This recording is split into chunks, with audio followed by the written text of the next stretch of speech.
Starlink's global roaming promises worldwide access for $200 a month. Some people are still waiting for regular Starlink, but get invites for the $200 roaming plan. So this is the van lifer mode. Because at first they weren't like officially supporting it. They're like, you got to be in this region over here, which is actually rural, and we're controlling the release. And then other people were faking addresses so they could carry this with them with their van life or their RV. SpaceX's Starlink division has invited some potential users to try a global roaming service for $200 a month, saying the new plan allows your Starlink to connect from almost anywhere on land in the world, which is such a cool proposal. Global roaming makes use of Starlink's inter-satellite links, aka space lasers, to provide connectivity around the globe.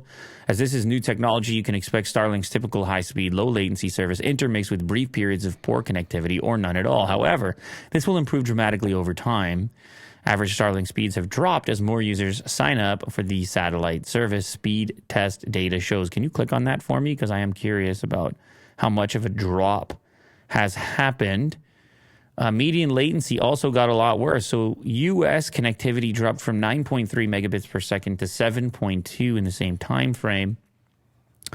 90.6 megabits per second to 62.5. Whew, in the first and second quarters of 2022.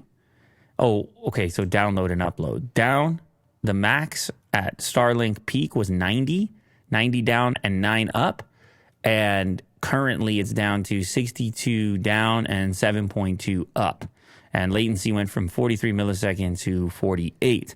I mean, this is to be expected. You're signing up users faster than you're launching satellites. And so you've got some extra load there, presumably. Let's see the price on this one. Scroll up just there. I saw $599. Global roaming requires a $599 upfront payment for the hardware kit in addition to the $200 per month. And the standard residential Starlink is $110 per month with the same hardware cost. So you have the exact same hardware, but this is some sort of a lock on it that you can't use it while roaming, or you shouldn't use it while roaming, because my understanding is people were doing that. So this is like a Netflix moment of you will no longer do that. And we will stop you if you do, because we have another plan for that. And it'll cost you pretty much double. Then they've got an RV service, which is separate at $135 a month. So I have no idea how this works. I guess with a one-time cost of $599 for portable hardware or $2,500 for in-motion hardware. So this is connectivity while I'm driving. I put the Starlink over there and I'm in motion and I got it mounted, I guess. They've got a few different options now. I don't know what would drive you to the global version versus, say, the RV version. But now I guess there's options for different people looking for different types of connectivity. But I don't know how they're going to lock you off from just bringing your residential gear with you on the road.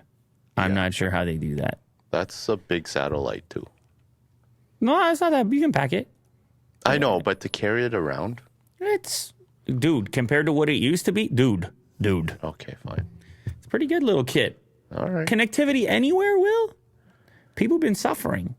Yeah, but I would imagine if you're like hiking or something, portaging. I don't even want to carry it portaging, but from place to place. Well, look at the military use. If you have like a vehicle? Look at the military use. Look at Ukraine. Yeah. I mean, I don't know. That's just a version of a global connectivity experience going on. I wonder what the hit was on the overall network from the implementation in Ukraine. That'd be interesting. Because in many cases that's the exclusive connection. Anyway.